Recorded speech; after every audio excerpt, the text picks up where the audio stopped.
기도드리겠습니다. 하나님 아버지, 하나님의 말씀을 공부하겠습니다. 성령님께서 함께해 주시옵소서. 예수님의 이름으로 기도드립니다. 아멘. 마가복음 15장 22절입니다. 예수를 끌고 골고다라 하는 곳, 번역하면 해골의 곳에 이르러 이렇게 나옵니다. 해골의 곳이라는 곳이 그냥 해골의 장소입니다. 영어로 하면 the place of a skull 이렇게 되어 있습니다.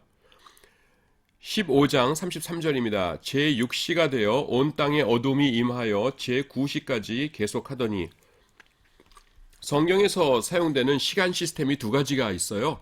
그래서 하나는 유대시가 있고요. 그 다음에 하나는 로마시입니다. 로마시는 그냥 우리가 갖고 있는 요 시간이에요. 지금 여러분들이 시계 보시면 나오는 그 시간 있죠? 그게 로마시입니다. 로마시가 유럽시가 되고 유럽시가 세계시가 된 거니까. 유대시는 뭐냐면은 이 사람들은요, 아침에 해가 뜨면은 0시라고 그랬어요. 해가 지면은 12시라고 그러고, 그거를 이렇게 12분의 1씩 나눠 가지고 12분의 1이 지나가면 1시, 12분의 1이 지나가면은 또 2시 이렇게 했습니다. 그런데 유대 지역에 1년 평균을 내보면은 아침에 해가 뜨는 시간이 보통 6시였고요. 그 다음에 해가 지는 시간이 6시였어요.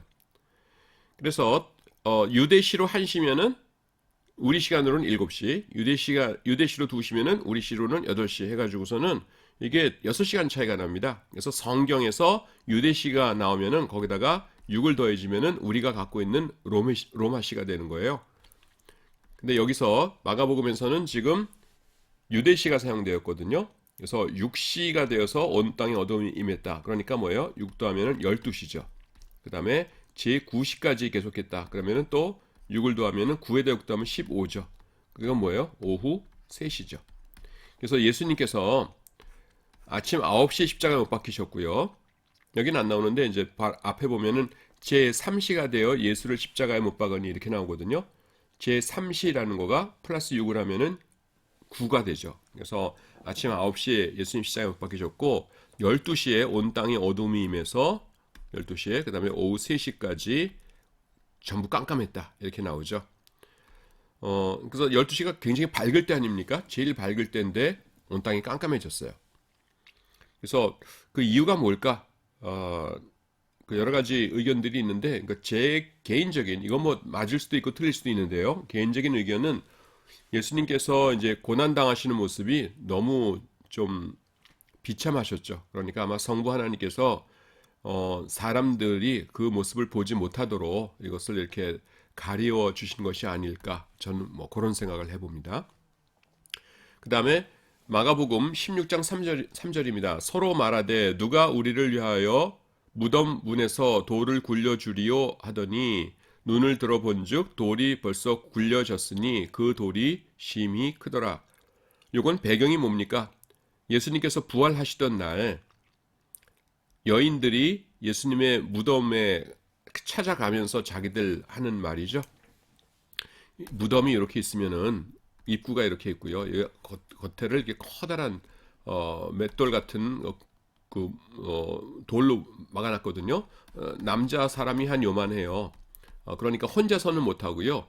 남자들도 한 대여섯 명이 있어서 으쌰으쌰해야 옮길 수 있는 겁니다. 근데 지금 여인들이 올라가면서 그거를 밖으로 이렇게 열어놓을 수가 없는 거죠. 근데 가보니까 어떻게 됐어요? 굴이 벌써 굴려졌어요. 예수님 부활하셨고. 자, 읽습니다. 막달라 마리아, 야고보의 어머니 마리아, 그리고 살로메는 무덤으로 갔습니다. 그들이 할 수 있는 일을 했어요. 그들이 할 수 없는 일을 어떻게 대처해야 할지 몰랐지만은 그들은요, 그들이 할 수 있는 일을 했을 때 그 나머지 일은 이미 해결되어 있었습니다. 너라는 게 이제 요런 것이 이제 제가 저를 위해서 썼던 것들이에요. 제 큐티 노트에. 그래서 너라는 게 저입니다. 너도 내가 할 일을 하라. 불가능한 부분에 막혀서 시도조차 하지 않는 것은 어리석은 일이다. 이렇게 써놨습니다. 그래서 어떤 일을 꼭 해야 되는데 이거는 내 능력으로는 안 되는 거다. 그러면은 지레 포기하지 말고 내가 할 수 있는 한 하라는 거죠.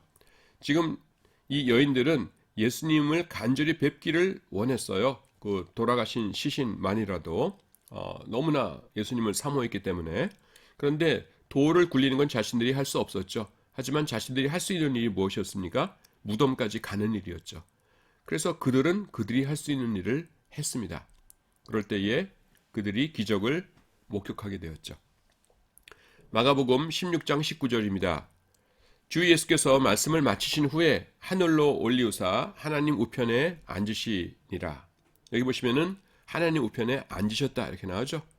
예수님께서 이제 승천하신 장면인데요. 이 앉으셨다라는 것이 중요해요. 근데 사도행전 7장 56절에 보시면은요. 이런 말씀이 있습니다. 말하되 보라 하늘이 열리고 인자가 예수님이시죠. 하나님 우편에 서신 것을 보노라. 이 말씀이 있습니다. 제가 개인적으로 굉장히 은혜 받는 그런 말씀이에요. 여러분 사도행전 7장에 나오는 스토리가 뭡니까? 스데반 집사님이 돌에 맞아서 순교하시는 장면입니다. 그래서 순교하시기 직전에 스데반 집사님이 이렇게 하늘을 우러러 보시니까 하늘이 열리고요. 인자가 예수님께서 하나님 우편에 서신 것을 보는 겁니다. 근데 우리는 뭐예요? 지금 마가복음 16장 19절이 여러 구절들 가운데 하나인데 하나님 우편에 앉아 계셨다고 나오죠. 그래서 여기저기 앉아 계신다, 우편에 앉아 계신다 이렇게 나와요. 그래서 우리 사도신경 있죠? 사도신경에서 뭐라고 고백합니까? 예. 하늘에 오르사 전능하신 하나님 우편에 앉아 계시다가 저리로서 산자와 죽은 자를 심판하러 오시리라. 이렇게 고백을 하죠. 예. 평소에 그 예수님의 보좌에 앉아 계십니다. 성부 하나님 보좌 우편에 앉아 계세요.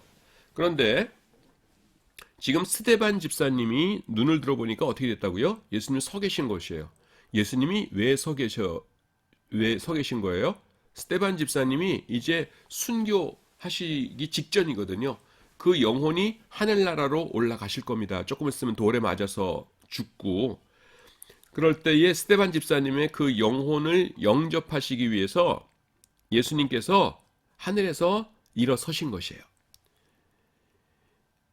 뭐 엄청나게 많은 신자들이 죽는 것도 아니고요. 딱 스데반 집사님 한 분입니다. 스데반 집사님도 평범한 죄인이셨겠죠. 예수님을 영접하기 전까지. 그런데 그가 예수님을 고백하고 예수님을 사랑하는 그 믿음을 사람들 앞에서 증거하고 그런 이유 때문에 돌에 맞아서 죽게 되자 예수님께서 보좌에 앉아 계시던 예수님께서 일어서신 겁니다. 그런데 여러분 생각해 보세요. 하늘나라에서 예수님께서 일어서셨으면은 천사들이 앉아 있을까요? 아니겠죠. 천사들이 막 이렇게 뭐 악기 같은 거 이렇게 막 닦고 이러다가 야야야 일어나 왜 그러는데 예수님 일어서셨어. 아니 예수님이 왜 일어서셨는데 몰라 하여튼 예수님 일어서셨으니까 우리가 앉아 있을 수 없어. 일어나. 그러고서는 다들 일어났겠죠. 그리고 미리 천국에 가 있던 아브라함, 다윗, 이사야 선지자 뭐 이런 모든 믿음의 선진들이 믿음의 선조들도 뭡니까? 예수님이 일어서니까 다 같이 일어섰을 겁니다. 그리고 왜 일어서시는 거야? 그러고서는 이렇게 봤더니만은 저기 어디예요? 스데반 집사님의 영혼이 올라올 준비를 하고 있는 거예요. 그래서 스데반 집사님 한 명의 영혼 때문에 예수님 일어서시고 그 다음에는 천군 천사들 모든 구약의 기라성 같은 믿음의 선배들이 다 일어서는 겁니다. 여러분 스데반이 기가 막혔겠죠. 이제 죽게 됐는데 눈을 들어보니까 예수님 서 계시고 천군 천사들이 다 서가지고선 자기를 쳐다보고 있고요. 보니까 영으로 보면 다 알거든요. 그거 아브라함, 이삭, 야곱 그 다음에 기라성 같은 믿음의 선배들이 전부 다 서가지고서는 자기를 쳐다보고 있는 거예요. 인간이 누릴 수 있는 영광 중에서 그거보다 더 큰 영광이 없죠. 예. 그래서 성경에 보면은 스데반의 얼굴이 천사의 얼굴과 같았다 그러잖아요. 근데 저는 왜 천사의 얼굴과 같았겠는가 하는 것이 충분히 이해가 됩니다. 지상에서 살았던 사람 가운데서 가장 영광스러운 모습을 본 사람이 바로 이 스데반 집사님이 아닐까 나는 그렇게 생각을 합니다. 그리고 우리가 알아야 될 게 뭐예요? 예수님이 얼마나 겸손하고 온유하신 분이신가 하는 것을 알아야 됩니다. 스데반 집사님이 그 그 영혼이 이제 올라오시려고 하시자 왕의 왕이요 만주의 주이신 예수님께서 일어서서 맞이하세요. 우리 예수님이 그런 분이십니다. 예수님 섭섭하게 해드리면 안 되겠죠. 마가복음 16장 20절입니다. 제자들이 나가 두루 전파할세 주께서 함께 역사하사 그 따르는 표적으로 말씀을 확실히 증거하시니라. 여기서는 뭐냐 하면은 그 말씀과 기적과의 관계입니다. 그 기적이 일어났는데 그 기적의 역할이 뭐라고요? 말씀을 확실히 증거하셨대요. 그러니까 말씀이 중요한 겁니다. 표적이라는 것은요, 말씀을 확증하기 위해 사용되었습니다. 표적은요, 보조 역할이에요. 이적, 기적 이런 것만 중시하다가는 마귀를 따라가게 될지도 모릅니다. 마귀도 이적을 행할 수 있기 때문에 그래요. 나는 성경 말씀 중에서 제일 무서운 구절 중에 하나가 이겁니다.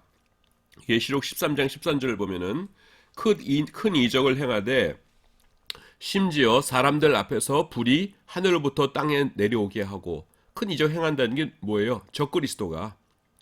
그러면서 그 사람들을 꿰는데 내가 참 신이다라고 하면서 뭐냐면은 심지어 불이 하늘에서 땅에 내려오게 한다는 거예요. 그러면은 이적을 최고로 여기던 사람들은 어떻게 했겠어요? 그 적그리스도를 우르르 따라간다는 겁니다.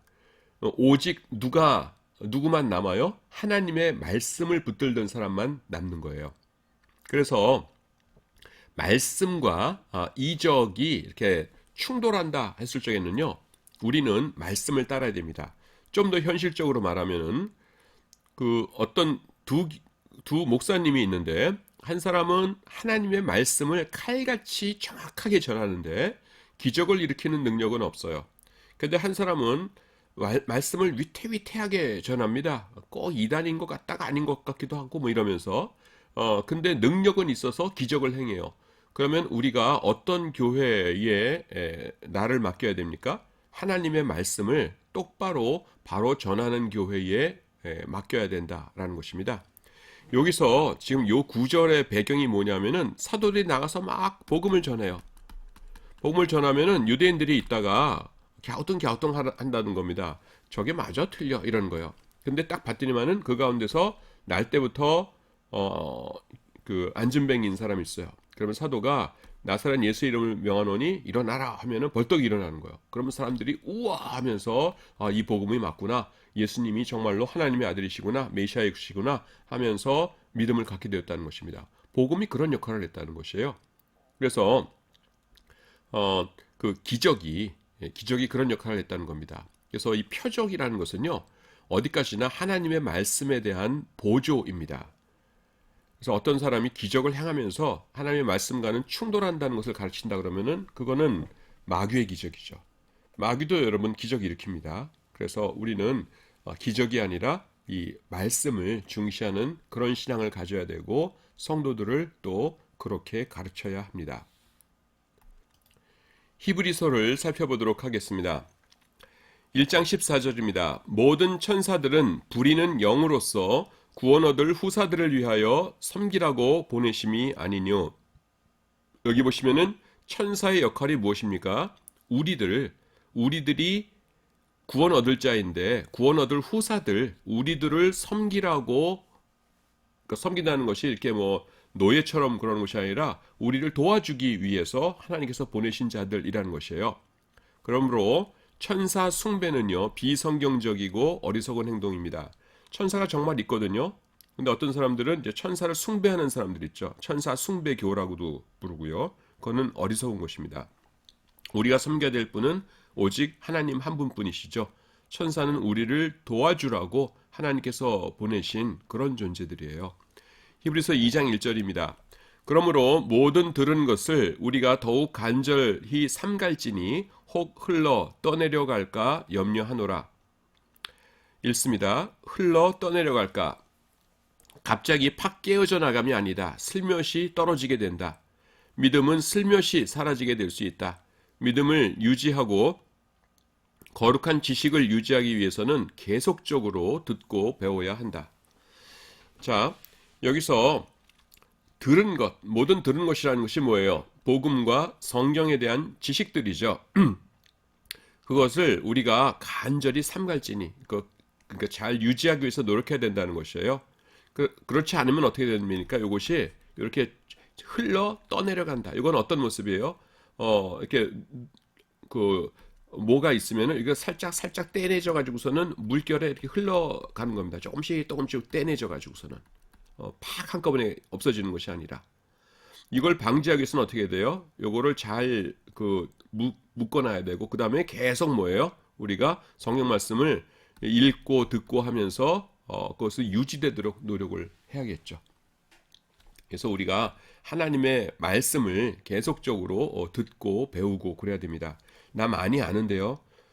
지금 많이 알아도요. 계속 읽고 그렇지 않으면은 잊어버리게 돼요. 2장 9절입니다.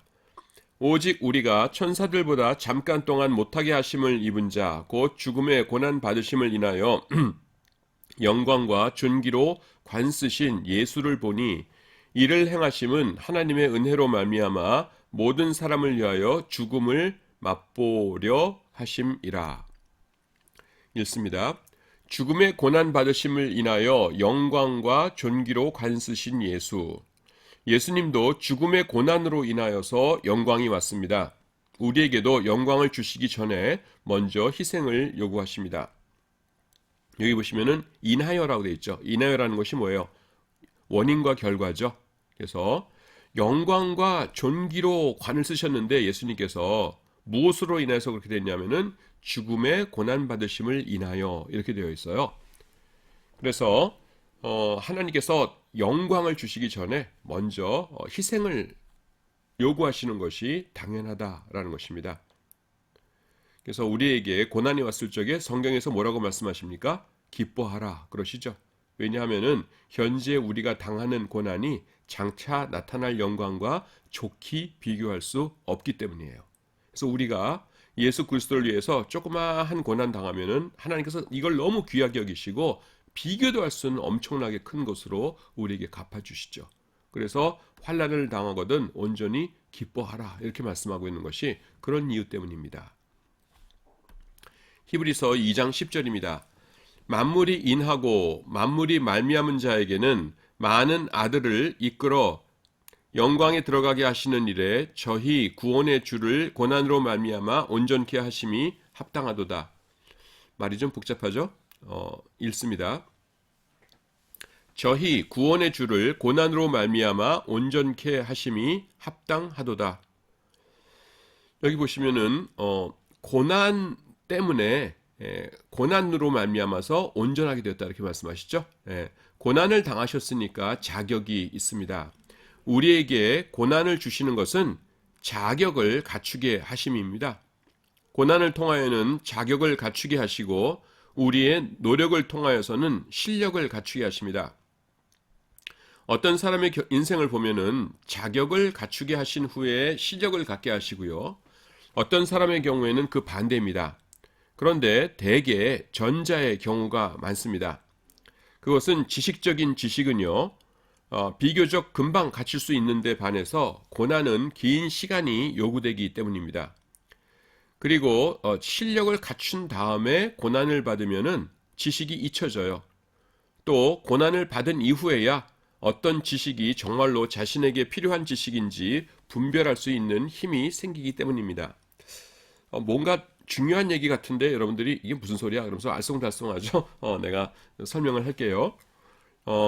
주의 종, 올바른 주의 종이 되기 위해서는 두 가지가 이제 있어야 돼요. 하나는 뭐냐면은 그 주의 종으로서 올바른 인품이 형성되어 있어야 됩니다. 그리고 또 뭐가 있어야 되냐면은 올바른 지식이 있어야 돼요. 자, 전도사님 혹은 목사님이 된다고 해보세요. 그러면은 그 일반인과 똑같은 인품을 가진 사람이 목사가 될 수 없겠죠. 훌륭한 인품을 갖춰야 돼요. 그리고 나서 또 성경에 대한 지식, 또 조직신학적인 것, 교회사에 대한 것, 여러 가지 교회 행정에 대한 지식도 갖춰야 됩니다. 그런데 하나님께서 인품을 갖추도록 하기 위하여서 사용하시는 방법이 뭐냐면은 이건 정말 미안한 얘기인데요. 예외 없이 고난입니다. 고난. 그래서 예수님께서도 뭐예요? 우리의 그 대표로 세상에 계셨잖아요. 그러니까 주를 고난으로 말미암아 온전케 하셨다 이렇게 말씀하세요. 심지어 예수님께서도 온전케 되신 이유가 뭐냐면은 고난으로 말미암아 그 당하신 고난으로 말미암아 온전케 되셨다 이러거든요. 그러니까 그게 원칙이에요. 제가 뭐 악담하는 것이 아니라 우리가 주의 종으로서 올바른 인품을 가진 사람이 되기 위해서는 고난을 당해야 된다라는 것입니다. 그런데 순서가요. 일단 긴 인생 동안에 고난을 통해서 이렇게 온유하고 겸손하고 그런 사람을 만드신 다음에 자, 주의 종 돼야 되니까 이제 지식을 갖추어라 하는 경우도 있고 그 다음에는 지식을 먼저 갖춘 다음에 그 다음에 이제 지식적으로는 충분하니까 고난을 통해서 이 녀석을 훌륭한 신앙 인격자로 키워야겠구나라고 하면서 그 고난의 세월을 이렇게 가게 하시는 경우도 있거든요. 근데 대개 뭐냐면은 고난 먼저 겪고 그 다음에는 지식을 갖도록 하신다는 겁니다. 그게 왜 그러냐면은 상대적으로요 지식을 쌓게 되는 것은 금방 할 수 있는 일이에요. 그냥 몇 년 동안 바짝 공부하면은 됩니다. 하지만은 인품을 닦고 자기가 깨어져 나가고 자아가 죽고 하는 것은요 굉장한 오랜 세월을 필요로 합니다. 그래서 요거를 먼저 하세요. 그럼 만약에 이런 식으로 지식부터 갖추면은요 나중에 고난 당하면서 이거 잊어버릴 수 있어요. 그럼 나중에 다시 해야 돼요. 그러니까 이거가 이상하게 되는 거죠. 그래서 하나님께서 보면 이렇게 고난 당하게 하시고 그 다음에는 지식을 갖추게 하시고 그런 것이 많습니다. 성경에 보시면은요 훌륭한 지도자들 여러분 생각을 해보세요. 내가 악담하는 게 아니라니까요. 고난이 꼭 필요하다는 게 모세 인생이 셋으로 나눠지죠. 처음에 궁전에서의 40년, 그 다음에 목자로서의 40년, 이스라엘 지도자로서의 40년. 요 중간 40년이 뭡니까? 온전히 깨어지는 기간이었죠. 그리고 요셉도 어때요? 17살에 종으로 팔려가가지고서는 종살이 하다가 30살에 총리되죠. 이때 뭐예요? 완전히 깨지죠. 그 다음에 이제 총리가 되죠. 예. 또 누가 있을까요? 이를테면은 다윗 왕도 어떻습니까? 다윗 왕도 17살에 쫓겨다니기 시작하죠. 그 다음에 뭐예요? 30살에 헤브론 왕이 돼서 7년 반 동안 헤브론 왕 하다가 33년 동안 이스라엘 전체 왕이 되죠. 그래서 왕 되기 전에 뭐예요? 맨 쫓겨다니면서 고난 당하잖아요. 그래서 고난 당하면서 신앙 인격자가 되는 겁니다. 이것이 중요해요. 그래서 이 사람들은요, 이분들은 뭡니까? 이 과정을 겪은 다음에 나중에 이렇게 주의 일을 하면서 뭐예요? 거의 실수가 없죠. 뭐 다윗 왕이 밧세바 범하고 모세도 그 물가에서 내가 너희를 위해서 물을 내려 하면서 하나님의 영광을 드러내지 않고 뭐 한두 가지씩 실수가 있었지만은 거의 일반인에 비하면 실수가 없죠. 그게 뭐예요? 이런 기간 때문에 가꾸어진 것입니다. 그래서 고난으로 인해서 말미암아 온전케 되는 것입니다. 그래서 모든 여러분들이 그러니까 젊었을 때에 이렇게 고난 당하고 아프고 아파서 하나님 앞에서 어쩔 줄 몰라서 비명을 지르고 하는 이 세월이요. 그것이 나중에 보면은 내가 젊었을 때 그랬기 때문에 지금의 내가 된 거구나 하면서 하나님을 찬송하게 됩니다. 근데 지금은 뭐가 뭔지 모르니까 아파하게 되지요. 예.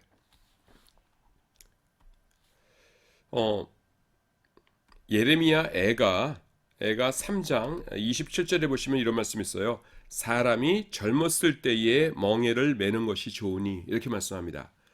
그러니까 이 말을 바꾸면 뭐예요? 젊었을 때 고난 당하고 그 다음에 나이 들었을 적에 어른이 되었을 때에 이제 잘 사용되는 것이 좋다 이겁니다. 이때 고난 안 당해서 엉망으로 살다가 나중에 말년에 돼가지고서는 인생을 망치는 사람들이 부지기수죠. 그래서 이때 고난을 당하는 것이 좋다라는 것입니다. 그런데 여러분 이런 말씀 하나님이 왜 써놓으셨을 것 같아요? 젊은이들아 고난 당하는 것이 너한테 유익이니까 지금부터 고난을 선택하도록 하여라 그렇게 하셨을까요? 아니에요. 그 어떤 인간도 자발적으로 고난을 선택하지는 않습니다. 그냥 편하게 사는 걸 선택하지. 그건 뭐 인간이라면은 한 명 예외 없이 모두 다 그래요. 자발적으로 고난을 선택할 사람은 없어요. 그럼 왜 써놨냐 하면은 고난 당하는 자들이 이걸 보면서 이해하라는 겁니다. 아, 내 고난에 의미가 있구나. 뭔지는 모르겠지만은 의미가 있구나 하면서 용기를 얻으라는 그런 목적으로 이런 말씀들을 써놓으신 것입니다. 그래서 여러분 보고 고난을 선택하라는 건 아니에요. 그러니까 이미 당하고 있는 자들이 의미를 찾도록 하라는 것이지. 그리고 의미도요, 전체를 다 알려주시지는 않아요. 예. 만약에 하나님께 하나님 내가 지금 당하고 있는 의미가 뭡니까 해가지고서는 의미를 다 알려주시잖아요. 그러면 더 이상 그거는 고난이 되지를 않지요. 예. 모르니까 고난이 되는 거예요. 그래서 무언가가 있구나 하는 정도만 알려주시고 그것이 무슨 의미가 있는가 하는 것을 다 알려주시지는 않습니다. 제가 이것과 관련해서 여러분들에게 알려주고 싶은 말씀이 뭐냐면은 이사야서 45장 15절 말씀입니다. 제가 굉장히 좋아하는 말씀이에요. 이렇게 시작됩니다. 구원자 이스라엘의 하나님이여 진실로 주는 스스로 숨어 계시는 하나님이시니이다. 이사야 선지자는 엄청난 분이죠. 정말 성령 충만하고 훌륭하신 분입니다. 그런데 하나님께서 하시는 일을 보니까 이해가 안 되는 거예요. 왜 그러시는 거예요, 주님? 하면서 의미를 추구하는데 이사야에게 알려주시지 않는 겁니다. 그래서 뭐라고 불러요? 진실로 주는 스스로 숨어 계시는 하나님이시니이다. 이렇게 말하고 있죠. 그런데 그 하나님이 무언가를 하신다는 것은 의심할 수가 없어요. 그래서 이 45장 15절이 어떻게 시작됩니까? 구원자 이스라엘의 하나님이요. 그 하나님이 어떤 하나님이시냐면은 이집트에서 애굽에서 우리를 구원해 주신 우리 이스라엘 민족의 하나님이세요. 그러니까 이 어려움과 이 혼란함 속에서 아무것도 하지 않으실 리는 없는데 뭔가를 분명히 하곤 하고 계실 텐데 의미를 다 알 수는 없으니까 숨어 계시는 하나님이시다 이렇게 고백을 하는 겁니다. 제가 굉장히 좋아하는 말씀이에요. 예. 우리가 당하는 일들의 의미를 하나님께서 다 알려주시지는 않습니다. 그러나 우리가 아는 건 뭐예요? 십자가의 하나님이시죠. 구원자 이스라엘의 하나님, 이집트에서 애굽에서 그 풀무불 같은 고난에서 우리 민족을 구해내시는 하나님, 그 하나님은 오늘날의 우리로 말하면 뭡니까? 십자가의 하나님, 십자가의 하나님. 나를 위해서 독생성자 예수 그리스도를 세상에 보내주신 그 하나님이시죠. 예. 그래서 그 하나님이 내 인생에 무의미한 일을 주실 리는 없어요. 뭔가 있는데 우리가 다 알지는 못하죠. 그래야 그것이 고난이 될 수가 있죠. 그래야 그것이 고난이어야 그 고난을 주신 하나님의 뜻이 이루어지는 것이죠. 히브리서 2장 16절입니다. 이는 실로 천사들을 붙들어 주려 하심이 아니요 오직 아브라함의 자손을 붙들어 주려 하심이라. 읽겠습니다. 오직 아브라함의 자손을 붙들어 주려 하심이라. 하나님께서 붙들어 주십니다. 이 말은 우리가 비틀거릴 수는 있다는 뜻입니다. 그러나 하나님이 붙들어 주시기 때문에 내가 실족하여서 완전하게 넘어지게 하시지는 않는다라는 것입니다. 붙들어 주는 것은 언제 붙들어줘요? 비틀비틀거릴 때죠. 그러니까 우리가 신앙생활 하다가 주일 감당하다가 충분히 비틀거릴 수 있다는 겁니다. 하지만 우리는 넘어져요? 안 넘어져요? 넘어지진 않아요. 왜냐하면은 하나님께서 천사들을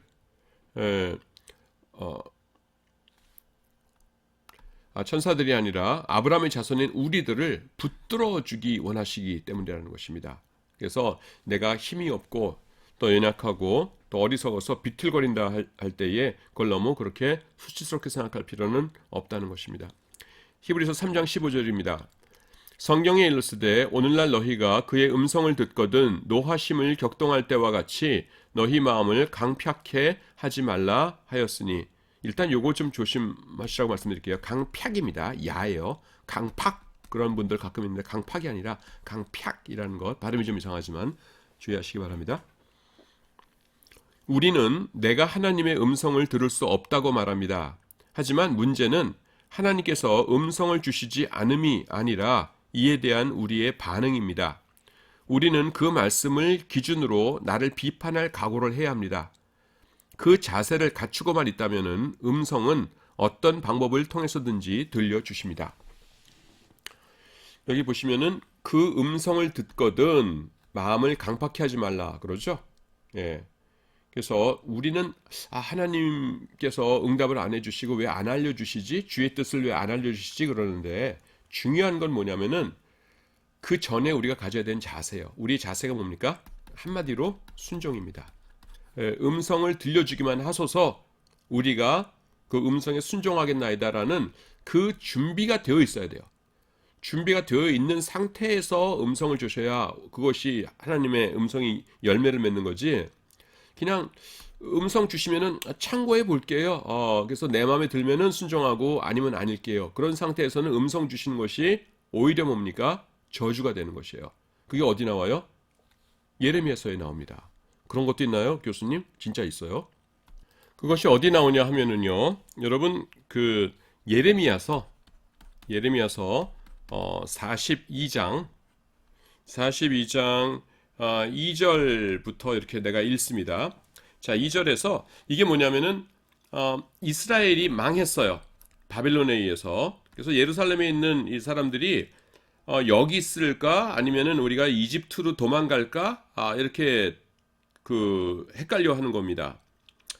그러면서 예레미야에게 하나님께 여쭤봐가지고서는 좀 그 하나님의 응답을 좀 알려주세요라고 구합니다. 그 장면이 42장 2절 3절인데요. 내가 읽을게요.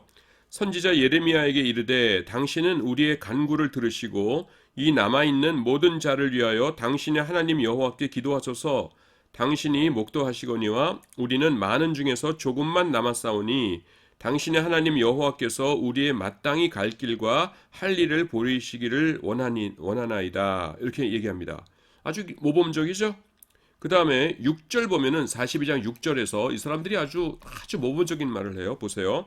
우리가 당신을 우리 하나님 여호와께 보냄은 그의 목소리가 우리에게 좋고 좋지 아니함을 물러나고 청종하려 함이라. 우리가 우리 하나님 여호와의 목소리를 청종하면 우리에게 복이 있으리이다. 딩동댕 정답입니다. 예. 하나님께서 주시는 말씀이 내용이 좋건 나쁘건 무조건 따르겠습니다. 그 말씀을 따를 때에 우리에게 복이 있을 것입니다. 이렇게 이야기해요. 얼마나 그 좋은 말입니까? 그래서 하나님께서 예레미야를 통해서 뭐라 하셨냐면은 너네들 이집트로 가지 말고 여기 예루살렘에 그대로 남아 있어 그러셨어요. 그렇더니만은 43장 2절에서 이렇게 얘기합니다. 호세아의 아들 아사랴와 가레아의 아들 요하난과 및 모든 교만한 자가 예레미야에게 말하여 가로되 내가 거짓을 말하는도다. 우리 하나님 여호와께서는 너희는 애굽에 거하려고 그리로 가지 말라고 너를 보내어 말하게 하지 아니하셨느니라. 이렇게 얘기합니다. 그러니까 여기서는 뭐라고 그래요? 그냥 하나님께서 어떻게 하시건 다 순종할게요 라고 했는데 이 사람들의 마음은 뭐였어요? 나는 애굽으로 가고야 말겠다 였죠. 그래서 애굽으로 가라 그러시면은 아멘하고 애굽으로 가지 말아라 그러면은 순종 안 할 생각이었어요. 근데 실제로 하나님의 응답이 뭐였어요? 애굽 가지 말고 여기 남아 있어 그랬거든요. 그러니까 그 말 들으니까 지금 43장 2절에서 뭐라고 얘기합니까? 여호와께서 너희는 애굽에 거하려고 그리로 가지 말라고 너 예레미야를 보내어 말하게 하지 아니하셨느니라. 뭐예요? 예레미야 거짓말하지 마 이러고 있는 겁니다. 그래서 어떻게 됐어요? 그 애굽으로들 다 갔어요. 가가지고 어떻게 됐습니까? 싹 다 망했어요. 싹 다 망했습니다. 그래서 우리가 많은 기독교인들이요, 기독 청년들이 오 주여 주의 뜻을 알기를 원하나이다. 내가 어떻게 해야 하오리까? 내가 무엇입니까? 어떻게 해야 됩니까? 주여 알려주시옵소서. 주의 뜻을 알게 하여 주시옵소서. 이게 더 열심히 하거든요. 근데 이 못된 유대인들도 그렇게 얘기했다니까요. 뜻을 알려달라고. 근데 뭐가 준비 안 돼 있었어요? 순종에 가고 내가 하나님께서 나한테 계시해 주시면은 알려주시면 나에게 사명 주시면은 나는 생명 걸고 나는 그 말씀에 순종하면서 남은 인생 살겠다 하는 순종의 결심이 없었던 것이에요. 그러니까 응답 주셨을 적에 예레미야를 거짓말장이라고 하면서 몰아 세우고 애굽에 갔다가 다 망하죠. 그래서 우리가 물론 하나님께서 우리의 기도에 응답하셔가지고서는 응답 주시면 참 좋고 하나님의 뜻을 구하는 기도 귀한 기도예요. 귀한 기도인데 우리는 거기서 한 걸음 더 나가야 됩니다. 그게 뭐예요? 순종을 살피게 돼요. 그래서 늘 순종하는 마음을 가지고 살아야 됩니다. 3장 16절 보도록 하겠습니다. 듣고 경록해 하던 자가 누구뇨? 모세를 쫓아 애굽에서 나온 모든 이가 아니냐? 이렇게 나옵니다. 여기서 보면은 하나님을 경록해 하던 사람들이 있었어요. 애굽에서 탈출해 나온 사람들 가운데서 그게 누구냐면은 애굽에서 나온 모든 사람들이 모세의 인도함을 받아서 나왔는데 하나님을 경록해 했습니다. 근데 경록해 한 이유가 뭐냐 하는 것이 이제 나와 있습니다. 같이 보도록 하겠습니다. 강팍한 마음만 없으면은 노하심까지 당하지는 않아요. 강팍해 됨이란 뭐냐면은 하나님을 대적하기로 결심하는 것입니다. 자신의 약함과 악함을 안타까워하고 근심하는 동안에는 소망이 있어요. 하나님께서 그런 자들을 불쌍히 여기십니다. 그런데 왜 사람들이 이렇게 강팍하게 됩니까? 마음속에 우상이 있기 때문에 그래요. 자신이 절대시하던 것이 깨어지기 전까지는 하나님을 섬겨요. 하지만 그것이 깨어지고 나면은 하나님을 섬기려 들지 않습니다. 자신의 인생에서 소망이 없어졌기 때문입니다. 그건 뭐예요? 우상숭배입니다. 회개해야 됩니다. 이것도 너무 툭툭툭툭 얘기해 나가지고 여러분들이 이게 무슨 소리예요? 교수님 그러실 것 같은데 조금 풀어서 설명을 할게요. 여러분들 가운데서 절망한 사람들 많을 거예요. 나는 교수님 요새 아주 절망적이에요. 절망했어요. 그런 사람들 많을 텐데 절망하고 여러분 고생이랑 어떻게 달라요? 둘 다 힘든 거라는 면에서는 같죠. 나 요새 엄청나게 고생하고 있어. 그 다음에 근데 어떤 사람은 요새 나는 인생이 절망적이야 이러잖아요. 고생이 아주 센 게 절망입니까? 그건 아니에요. 두 개가 이렇게 개념 자체가 달라요. 자, 여러분들이 지금 굉장히 힘든데 이게 절망인지 고생인지를 구별하려면은 아주 간단한데요. 하나님 앞에 기도하면서 구할 것이 있으면은 고생이고요. 구할 것이 없으면 절망한 거예요. 기도하면서 주여 지금 알바하면서 너무 힘듭니다. 내가 금년 내로 1,000만 원을 꼭 벌게 하여 주시옵소서. 이러면 뭐예요? 1,000만 원만 주시면은 나는 행복할 수 있죠. 주님, 뭐 이러이러한 일 주십시오 하면서 어떤 구할 수 있는 거가 있으면은 그거는 내가 지금 고생하면서 살고 있다 하더라도 절망한 건 아니에요. 근데 절망이란 건 뭐냐면은 마음이 축 늘어졌어요. 어떤 힘든 일을 당한 다음에 축 늘어졌는데 하나님 앞에서 기도하러 나왔는데 아무리 내가 생각을 해봐도 하나님께서 나를 다시 행복하게 만드실 수 있는 방법이 없어요. 교수님 그런 경우도 있습니까? 네, 있어요. 그런 걸 겪는 사람은 내 말이 지금 무슨 말인지 알 거예요. 왜냐하면 내가 뭔가를 잃어버렸는데 하나님께서 나를 치신 건지 무슨 사고를 당한 건지 몰라도 하여간 내가 뭔가를 잃어버렸는데 그 잃어버리는 것이 너무나 큰 것이고 나에겐 소중한 것이기 때문에 하나님께서 나를 더 이상은 내 인생에 있어서 행복하게 해주실 방법이 없어요. 그래서 지금 힘들긴 한데 하나님 앞에 기도하러 나와서 하나님께 구할 것도 없어요. 그래서 그냥 궁시렁궁시렁 뭐 다른 얘기하거나 아니면 다른 사람 기도 기도 부탁받았으니까 해줘야지. 다른 사람 기도만 실컷 해주고 내 기도는 그냥 알아서 하세요 주님 이러고서는 끝냅니다. 이건 뭐예요? 절망한 거예요. 무슨 시험에 합격하게 해주세요. 뭐 돈 얼마 벌게 해주세요. 뭐 그 오빠가 날 좋아하게 해주세요. 이런 거는 지금 고생을 하는 건지 몰라도 절망한 건 아닙니다. 기도할 게 있으니까요. 근데 절망했다는 건 뭐냐면은요. 절망했다는 건 뭐냐면은 이거는 회개해야 돼요. 아니 교수님 지금 막 내 얘기 하신다 그래서 좋아했는데 그래서 드디어 나를 알아주시는 교수님이 있구나. 어유 저런 말도 하시네. 그러면서 즐거웠는데 나한테 회개하라니 급 실망입니다. 그게 뭐예요? 그러잖아요. 근데 여러분 논리적으로 보세요. 논리적으로 보세요. 내가 지금 축 늘어져 있어요. 다운 돼 있어요. 근데 우리가 정말 사랑해야 되는 건 뭐예요? 예수님이시죠. 복음이죠. 나를 위해서 피 흘려주신 십자가죠. 그리고 우리가 뭐라고 번역해요? 주 예수보다도 귀한 것은 없네. 내가 이 복음을 전하라 하면은 나의 생명을 조금 더 귀한 것으로 여기지 아니하노라 이렇게 얘기하죠. 그리고 십자가밖에는 나에게 자랑할 것이 없다. 아멘 아멘 하잖아요. 그러면은 여러분 인생이 무너졌는데 여러분 안에 예수님 계세요 안 계세요? 여러분이 전해야 될 복음 있어요 없어요? 여러분의 눈앞에 예수 그리스도의 피 흘리신 십자가가 있어요 없어요? 있잖아요.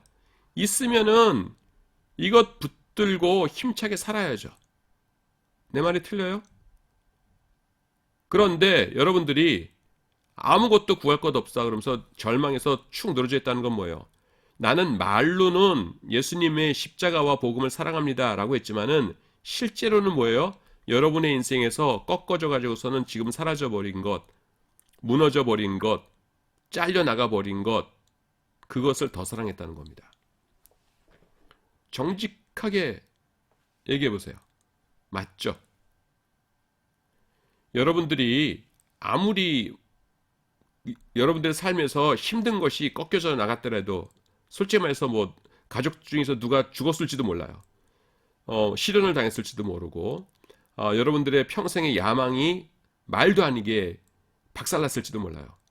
하지만 여러분들이 정말로 입술로 고백하는 것처럼 우리 주 예수 그리스도의 복음과 그분의 십자가를 그 무엇보다도 더 사랑한다면은 일어나야죠. 물론 처음에 몇 년 동안은 눈물 지으면서 낙심해서 살 수 있지요. 사람인데 어떻게 안 그러겠어요. 그런데 내 인생 평생 이제 나는 소망이 없습니다라고 한다는 건 뭐예요? 나는 예수님 사랑 안 해요. 복음 별것 아니에요. 십자가 못 믿어요. 라고 말하는 것과 똑같은 거예요. 무슨 말인지 아시겠습니까? 예. 그래서 여러분들이 해야 될 게 뭐예요? 회개입니다. 그래서 회개하라는 거예요.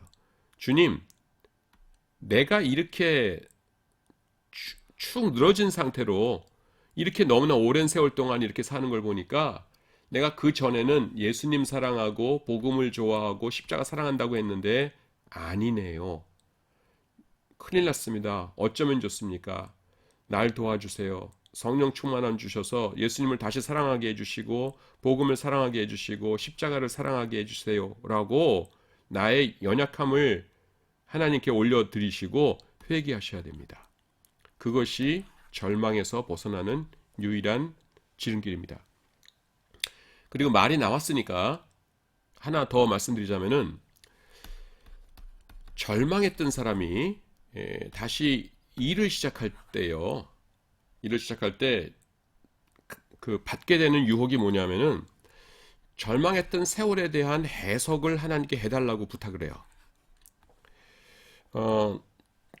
이 해석, 이게 절망해가지고서는 뭐 그 개판으로 아무것도 아닌 것 같은 세월이 무의미한 세월이 흘렀거든요. 그래서 이걸 해석해 주시고 그 다음에는 이제 내가 새로운 인생 시작하고 싶어요라고 하거든요. 근데 이거 해석 잘 안 해주십니다. 하나님께서 원하시는 것은 no. 일단 순종의 길로 한 발짝 들어와, 한 발자국씩 걸어. 이걸 요구하시지 지난 것 해석해달라는 것 잘 안 해주세요. 이게 누구한테 있었던 일이냐 하면은 모세입니다. 여러분 모세가 40년 동안 광야에서 목동으로 생활하죠. 목자로서. 이거 모세가 볼 적에는 버려진 인생이었을 겁니다. 그 이전에 애굽에 있을 때는 뭘 배우기라도 했지 이건 그냥 하층민들하고 살면서 최하층민으로 인생을 보낸 거거든요. 이 인생의 의미가 뭘까? 그거 몰랐을 거예요. 근데 하나님께서 순종하라 라고 했을 적에 과감히 순종의 길을 걸어갔죠. 그리고 나중에 보니까 뭐예요? 40년 동안 광야에서 목동일 하고 그랬던 거가 이스라엘의 지도자가 되는데 큰 도움이 되었죠. 그래서 나중에 알게 됩니다. 그런데 만약에 모세가 고집을 부려가지고서는 주여 이대로 내가 여기서 순종의 길을 가면은 지난 40년이 무의미 속에 방치되고 맙니다. 나는 내 인생에서 40년이나 되는 세월이 무의미한 세월로 쓰레기통에 버려지는 것을 도저히 나는 방치할 수가 없습니다. 이 인생의 의미를 알려주세요. 해석해 주세요. 이거 뭡니까? 그 깨닫기 전에는 한 발자국도 나는 못 움직이겠습니다. 라고 고집을 부렸다면 어떻게 됐겠어요? 그냥 그 40년은 정말 쓰레기통 속에 버려졌을 겁니다. 하지만 뭐예요? 순종의 길을 걸어나갔죠. 모세도 궁금했을 겁니다. 이게 뭔지. 하지만 순종의 길을 꿋꿋이 걸어나가니까 나중에 뭐예요? 모세의 인생 120년 전체가 하나하나가 의미를 가지고 생생하게 살아나게 되는 것이죠. 우리 인생도 그래요. 그래서 기독교인들에게 중요한 단어는 뭡니까? 순종. 하나님의 말씀에 순종. 너 이리 나와라 하면은 순종. 너 이제 그만 슬퍼해라 하면은 순종해야 됩니다. 아마 지금 그 약 오르는 사람들 되게 많을 거예요.